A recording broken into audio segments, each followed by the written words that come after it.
Great. I just like to share how old I am with anyone on the webinar. So. That's awesome. And for those of you that are joining us today, if we're going to share a bunch of like resources and links and websites and stuff, if you want the slides afterwards, they're at this little handy short link here. It'll be on the last slide too. So that's just there for you all so you have them. Okay, so we want to start off our presentation today with a land acknowledgement. Before we get started, I think I just want to say you can ask questions using the Q&A function. Yeah, good point. Thanks, Clara. Sweet. All right. So we acknowledge that the U of M Ann Arbor campus sits on the ancestral, traditional, and contemporary homeland of the Three Fires people, the Ojibwe, Ottawa, and Potawatomi. We denounce the painful history of genocide, forced relocation, and removal of Indigenous people from this territory. And we recognize that the University of Michigan continues to benefit from these lands ceded in the 1817 treaty at the foot of the rapids. So while the land acknowledgement words on the slide, not really going to change the past or repair much of the harm that's been caused. Hopefully they can serve as a reminder for all of us when we're working on sustainability and working towards a more just future about how we can sort of right those past injustices and ongoing ones and think about sustainability for everyone. Cool. So what we're going to talk about today. So we're going to talk a little bit about our sustainability definition. There's a lot of different sustainability definitions out there in the world. We'll talk about kind of ours at U of M, what we think is included in there. We'll talk about our carbon neutrality and sustainability commitments for the university. So what U of M is aiming for, which is big and exciting. And then we'll kind of transition into stuff that's more like personal for you all as incoming students. So we'll have some tips for how to sort of live into these sustainability goals and like practice this in your everyday lives here on campus. And then if you're really excited about all this stuff and want to engage further, we'll have some opportunities, events coming up, student groups to join, things like that you all probably want to hear more about. And you can ask questions at any time using the Q&A feature, and we'll try to get to all of them. Yeah, cool. So that's the plan. So sustainability, I've probably already said it 10 times, but here's our definition for it. It's a mindset and framework for ensuring that current and future generations have equitable access to the resources for a full and vibrant life without the exploitation of people, society, or the environment. So a little long, but I think it encompasses a lot of good things there. A lot of times when I see sustainability definitions, they don't include this bit about a full and vibrant life. They sound a little bit austere, not very fun. So I like that component of this. Also really like the sort of triple bottom line thing at the end, focusing on people, society, and the environment. So there's, like I said, there's a lot of different definitions out there. This is ours. Hopefully that's helpful. Claire, do you want to, I don't know, you like this definition too. Is there anything else you like about it? Yeah, so I think I'll say, first of all, what I like about this definition, and it sometimes surprises people, is that it's more than just like reusable shopping bags and turning your light switches off when you leave a room, right? And I think sometimes people think that's the first thing they think about when it comes to sustainability, and that can be kind of limiting or frustrating, and it's also it's not super joyful, right? It's a lot of like trying to follow the rules to do what's right. And what I really like about this definition is that it thinks about current and future generations. It helps us envision a different kind of future. And it, like that last clause that you were talking about with people, society, and the environment, I think it's really important that it leads with people, right? We're thinking about each other, our relationships with ourselves, the relationships that we have with other members of our campus community, the world, and also the environment.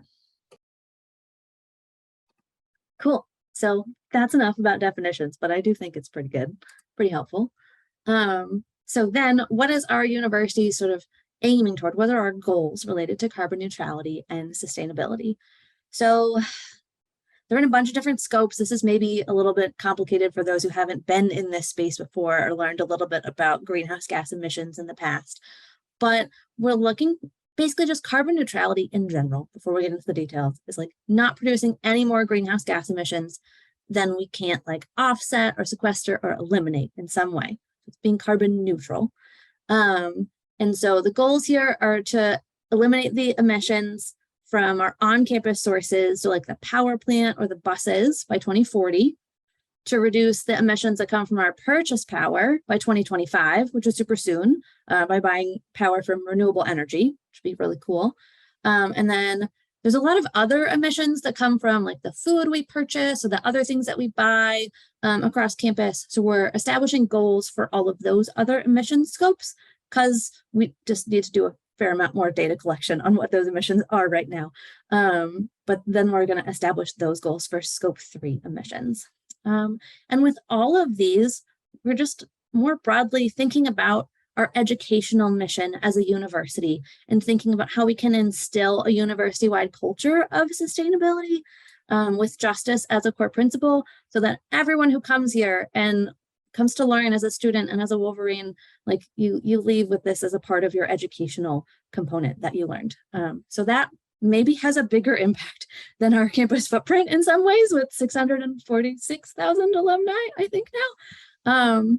So it's pretty cool. This is pretty impressive, and it's going to require sort of all of us to contribute individually and the university to make some big institutional changes, which is cool. All right, so all that high level stuff out of the way, let's talk about some tips sort of for you all when you're incoming students thinking about how to live on campus a little bit more eco-friendly. So I divided them up into topics. First, thinking about transportation. So there's free buses for getting around campus. Your M card also gets you free bus rides for Ann Arbor's bus system. So you can go to the grocery store or the movie theater or whatever for free using that. There's a link to live tracking for both of those here on the page. So feel free to check back on the slides. There's also a bus for those of you who are flying to campus from further away. So this bus will, so the Michigan Flyer will get you to and from DTW Airport.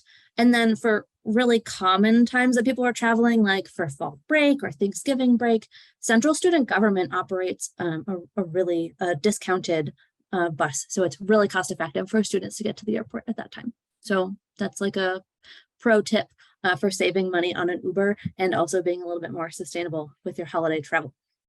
There's also zip car memberships for those available in campus parking lots. You can rent a bike from Adventure Leadership. So if you live in California and you don't feel like bringing your bike all the way over to Ann Arbor, you can rent one for the weekend if you want to like bike out to the campus farm or something fun. You can do that.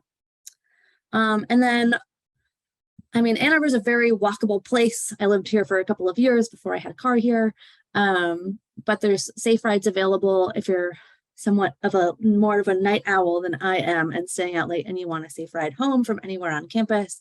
There's a couple of different options on the logistics, parking, and transportation website.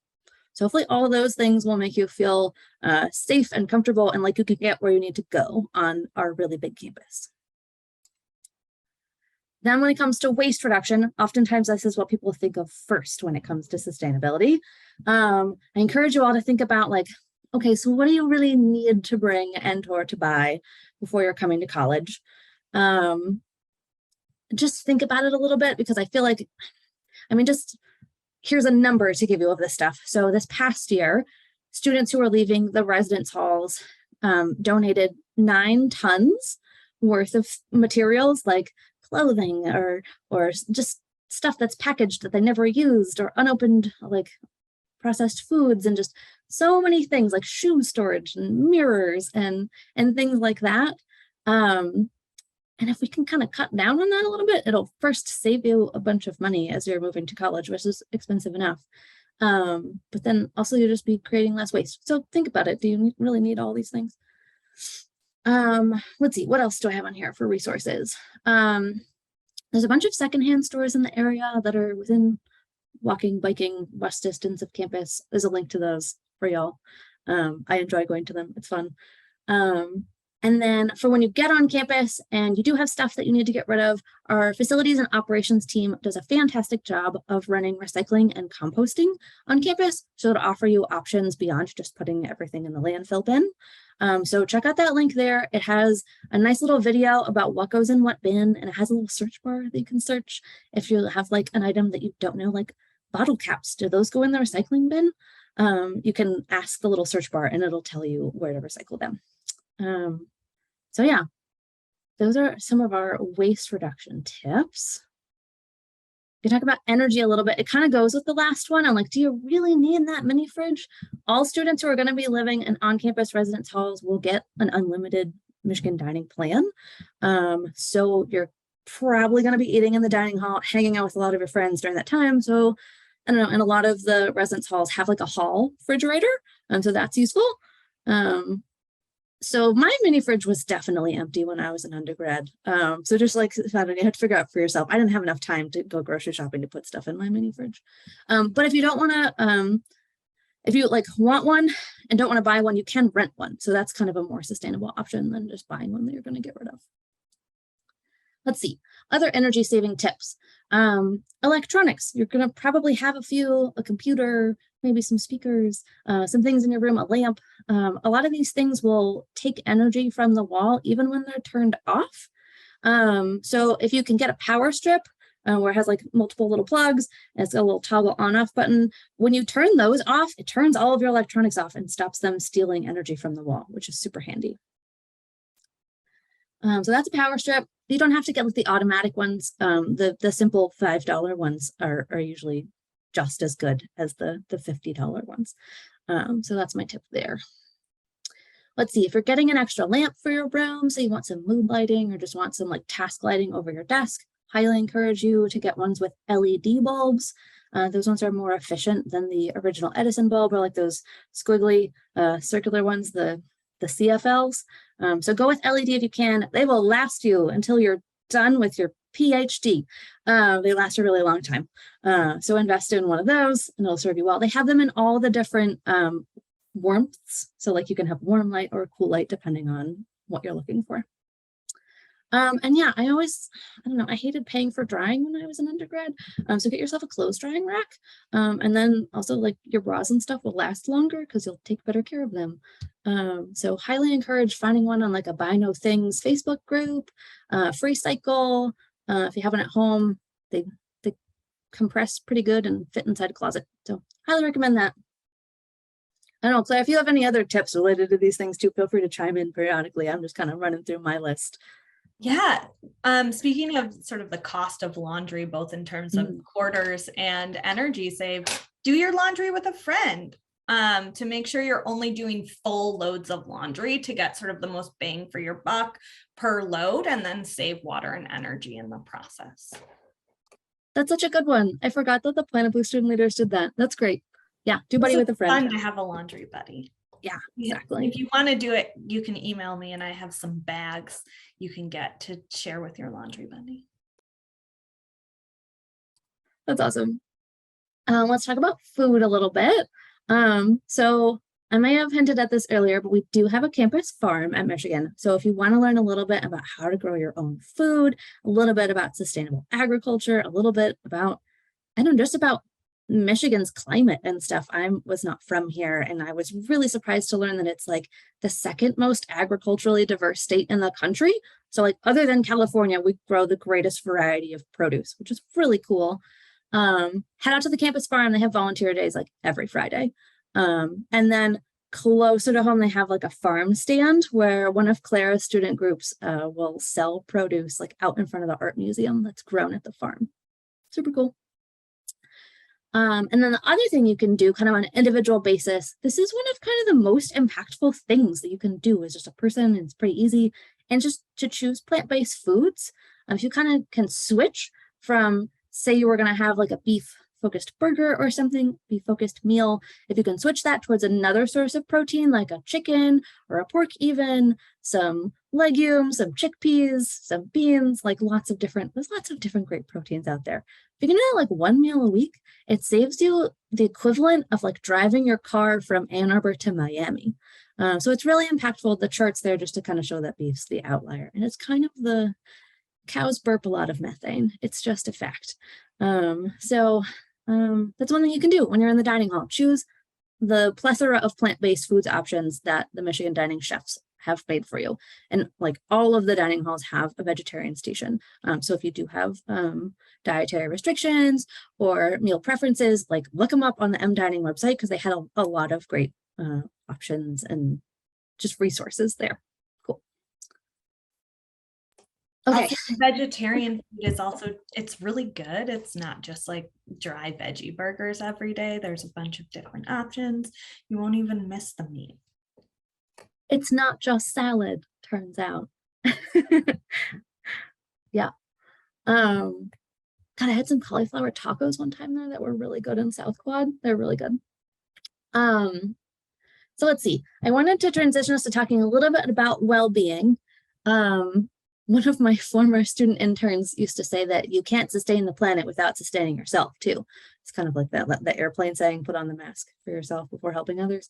And I want to bring it up because more and more students are they're experiencing eco-anxiety. And if you've never heard of the term before, maybe it's just kind of good to know that it's real and it's a term and you're not alone. It's just kind of this feeling of overwhelm, and different people experience it different ways related to just, I don't know, climate change is very real and it's impacting our daily lives already. So if you're feeling that way, encourage you to reach out and look at the resources available from Wolverine Wellness and also CAPS, so Counseling and Psychological Services. They had like a group that met every Tuesday afternoon in this past winter term that was sort of focused on climate change anxiety. And I think it was just really helpful for people to get together and talk with each other and talk about how they were really working to try and solve these issues and how their student groups were helping, and building a sense of community was pretty important for helping resolve some of those feelings. So check out their website. They have some cool resources, and we have student interns who are working on more too. So reach out if you need help in these areas, because that's what Wolverine Wellness and CAPS and honestly some of us are here for too. Yeah, we want you to feel like these super smiley vegetables here, but you won't always. It's just how it is. But hopefully you'll feel like one of these vegetables, at least some of the time. All right, so those are all of our kind of introductory tips. If that sounds great, but you want to do more, here are some more ways to engage. So first off, I always encourage folks to become a Planet Blue ambassador. So that's a sort of introductory training. So a little bit more than we talked about today. It includes more of the sort of programs and resources across campus for you. And then it signs you up for a monthly newsletter so you know about all of the upcoming events and volunteer opportunities and like funding opportunities, other ways to get involved. So become a Planet Blue ambassador. We're really close to having 8,000 of them, and I'll be really excited if we got to 8,000 across campus. Other ways to get involved: joining a student org. There's over 100 of them that are focused, like explicitly focused on sustainability, not just like tangentially, like doing a few projects or like a conference here and there. There's a lot more if you count those. But this link is just the ones that are sustainability focused. And then there's also funding available, like I said. So this stands for the Planet Blue Student Innovation Fund, or PIBSIF. It's $50,000 each academic year for student projects. So a few slides ago, I had a bike repair station, and that was a project that was funded by students. They inspired the campus farm with like an initial fence around the space. Some funding went to the Maize and Blue Cupboard, the food pantry on our campus when that was started. There's some solar picnic tables on campus that were funded by a student project. If we're in the residence hall, there's a student group that's doing a project with light switch stickers to get people to turn off their lights more often. So it's funded a lot of cool things. So if you have an idea, apply for PIBSIF and let's see if we can make it happen in real life. Claire, you want to talk about the next one? I'd love to. And I'll add to PIPSIF. I just think it's such a cool program because it really empowers students to ask for more from this university and has inspired some really creative things. Like it's just exciting to me that like you can come to Michigan sort of with a nugget of an idea for a sustainability project and maybe nobody's thought of it before. And, you know, by the time you graduate, you could have gone from pilot to having it fully funded. And that is through programs like PIPSIF. So I'd encourage you to learn more about them.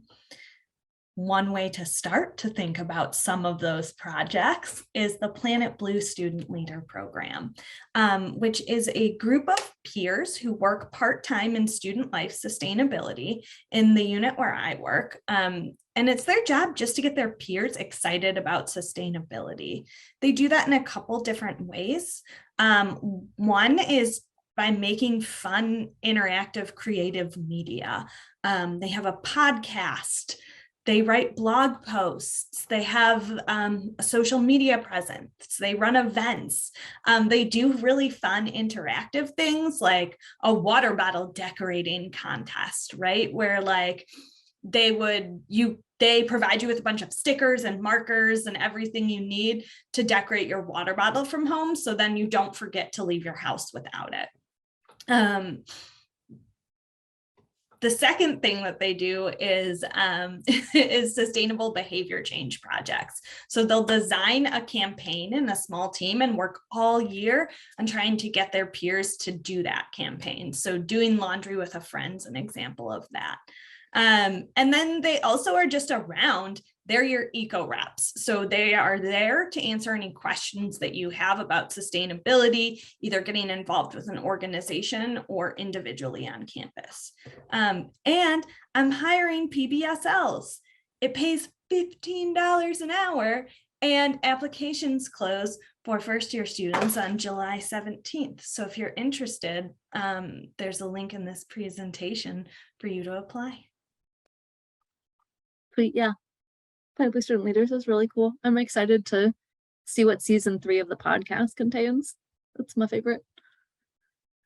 All right, a couple other things for y'all here. I highlighted there's a graduation honors cord program. This year will be its 3rd year, which is exciting.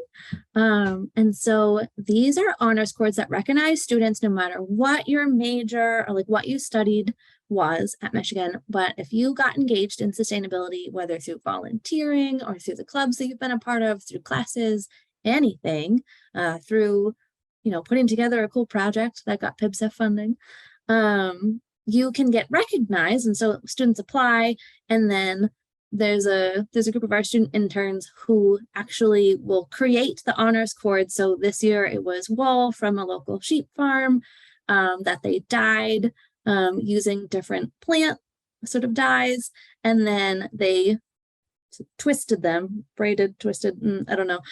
They created the cords out of that wool, and then students got to wear them for graduation, which is super cool. There were a couple hundred of them this year, and I bet that the program will just continue to grow.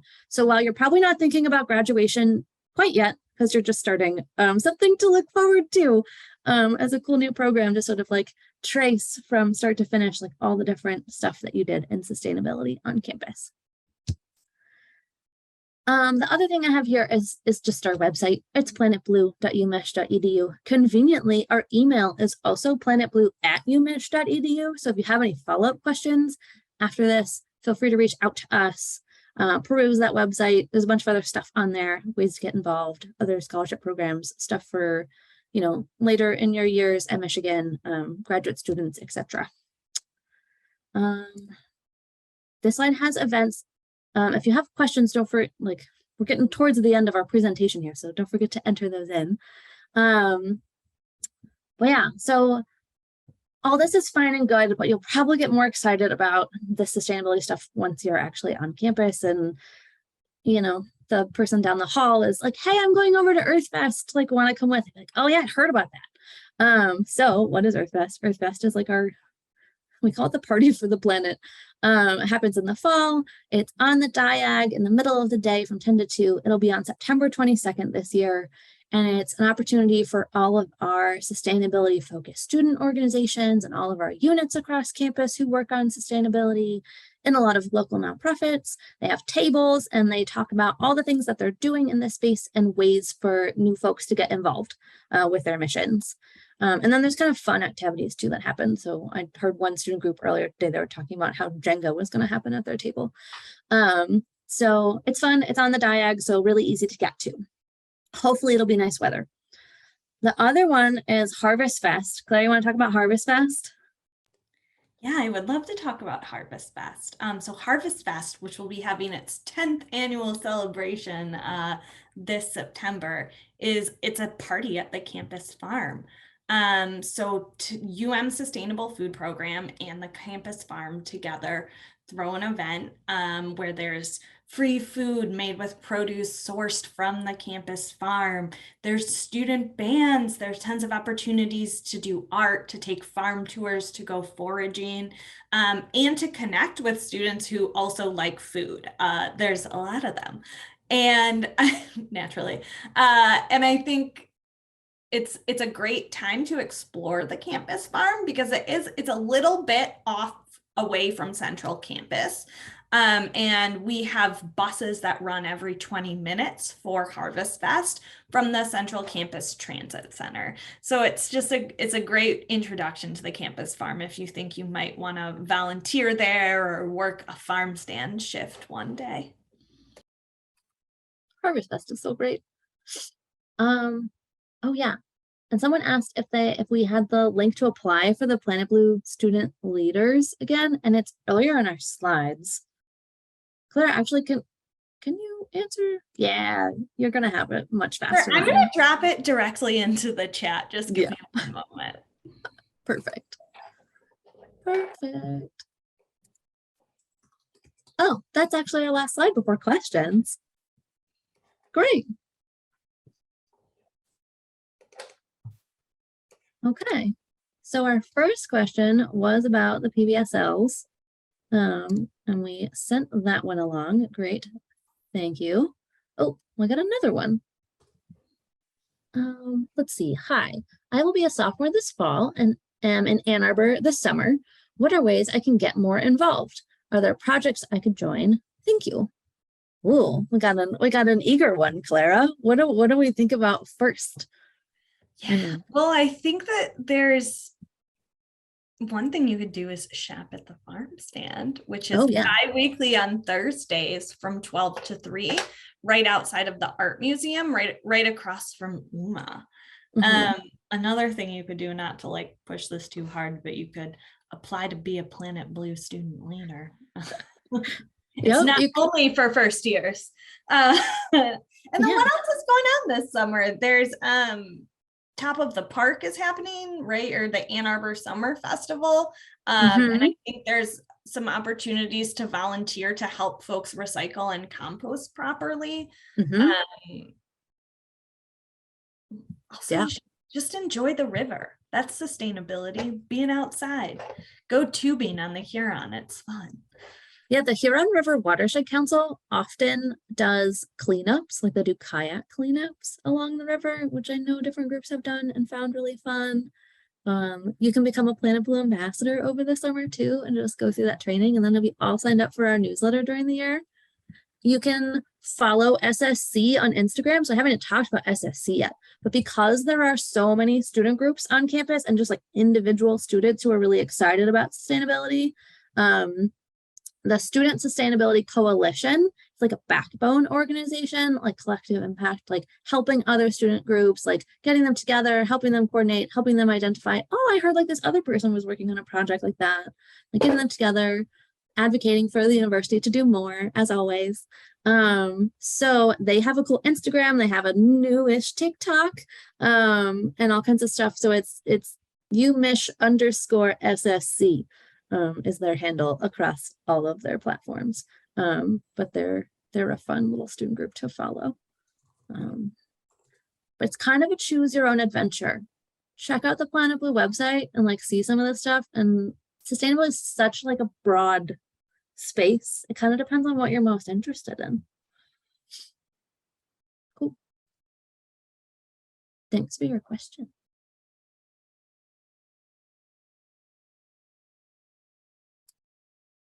I'm not seeing any more. Yeah, I think we are almost at the end of our time, but Oh yeah, that's true. if anyone has a question, oh, a follow-up, career in sustainability and in engineering.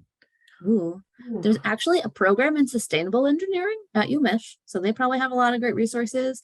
And then I know that our Office of Campus Sustainability has energy engineers and such. So a lot of the like paid opportunities are through them. But they might also have some good ideas for like volunteer stuff that you could do.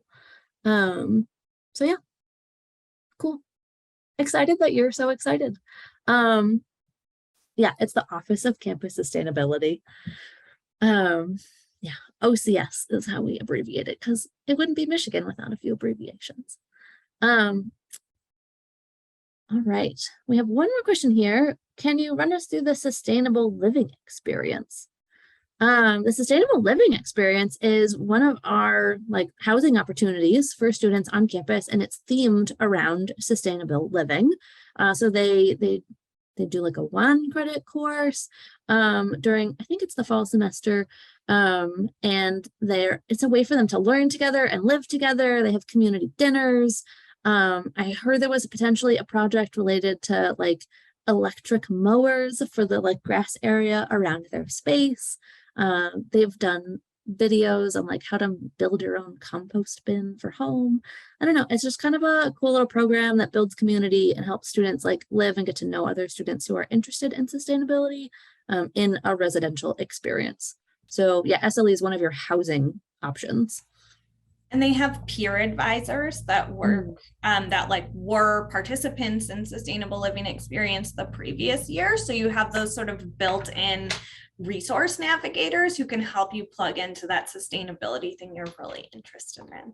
And I hear the dinners are good. That's awesome. I would only expect them to be, knowing their advisors.